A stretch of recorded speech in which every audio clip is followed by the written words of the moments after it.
అండి మా అత్త ఈరోజు ఈవినింగ్ స్నాక్స్ చేస్తుంది.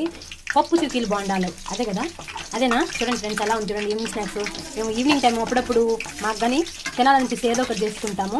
చూడండి ఫ్రెండ్స్, అతను బోండాల్లో పప్పు అతమ్మా లోపల. మా ఇంట్లో జనాభా జాస్తి కాబట్టి ఈ ఉండలు చిన్న చిన్నగా చేసుకున్నాం. ఈ పప్పు ఉండలు చూడండి ఫ్రెండ్స్. పిండి కూడా పిండి ఎక్కువ ఉంది ఫ్రెండ్స్. దాంట్లో ఏమేసి అవుతామా? పిండిలో ముంచి పచ్చెనపప్పు, బెల్లం, ఇంకా అంతే. అంతేనా? చూడండి ఫ్రెండ్స్, మా ఆద్య పాప పప్పు చిక్కుల కోసం కిచెన్ రూమ్ బయట వెయిట్ చేస్తుంది. కావాలంట తనకి. చూడండి, ఆద్య ఆద్య ఇదిగో దప్ప అప్పివు నాన్న, బిస్కెట్ ఇవ్వు నాన్న, బిస్కెట్ ఇవ్వు ఇవ్వు. అమ్మ మా పాప మాకు బిస్కెట్ ఇచ్చింది, ఫస్ట్ టైం ఇచ్చింది. చూడండి ఫ్రెండ్స్, మీరు కూడా తినండి. ఇదిగో నాన్న, వద్దులే నువ్వే తిని. రెడీ అయిపోయాయి ఫ్రెండ్స్. చూడండి ఫ్రెండ్స్, మా పాప అరుస్తుంది దాని బోండాల కోసము. చూడండి ఫ్రెండ్స్, ఎంత బాగున్నాయి. ఇది వచ్చి కారపు బోండాలు. మీ ఊర్లో తినేమంటారు ఒకసారి కమెంట్ చేసి పెట్టండి. లైక్ చేయండి, షేర్ చేయండి, సబ్స్క్రైబ్ చేయండి. మా ఊర్లో కూడా బోండాలే అంటారు.